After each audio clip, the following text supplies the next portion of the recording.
மறைந்த நீதிபதி எஸ் ஜனார்த்தனம் தமிழ்நாட்டில் வழங்கப்படும் 69% இடஒதுக்கீடு பாதுகாக்கப்படுவதில் முக்கிய பங்காற்றியவர்.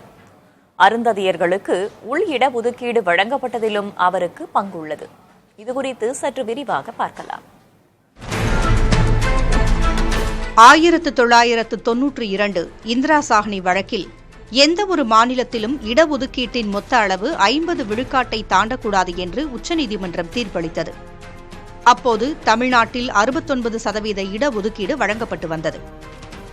1994 தமிழ்நாடு இடஒதுக்கீட்டுச் சட்டம் அரசமைப்பு சட்டத்தின் 9ஆம் அட்டவணையில் சேர்க்கப்பட்டதன் மூலம் 69% இடஒதுக்கீடு பாதுகாக்கப்பட்டது. 2010ஆம் ஆண்டில் உச்சநீதிமன்றத்திடமிருந்து மீண்டும் ஒரு சவால் வந்தது.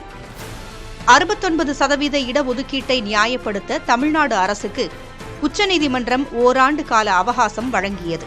அப்போது தமிழ்நாடு பிற்படுத்தப்பட்டோர் ஆணையத்தின் தலைவராக நீதிபதி ஜனார்த்தனம் ஓர் அறிக்கையை வெளியிட்டார். அவரது அறிக்கை 1994 தமிழ்நாடு சட்டம் 45 குறிப்பிடப்பட்டுள்ளபடி பிற்படுத்தப்பட்ட வகுப்பினருக்கு 50%, பட்டியல் சாதியினருக்கு 18% மற்றும் பழங்குடியினருக்கு 1% இடஒதுக்கீடு அவசியம் என்று உறுதிப்படுத்தியது. பிற்படுத்தப்பட்டோர், மிகவும் பிற்படுத்தப்பட்டோருக்கான இடஒதுக்கீட்டில் வசதி படைத்தவர்களை ஒதுக்கும் கிரீமி லேயர் கொள்கையை அமல்படுத்த தேவையில்லை என்றும் அவர் வாதிட்டார்.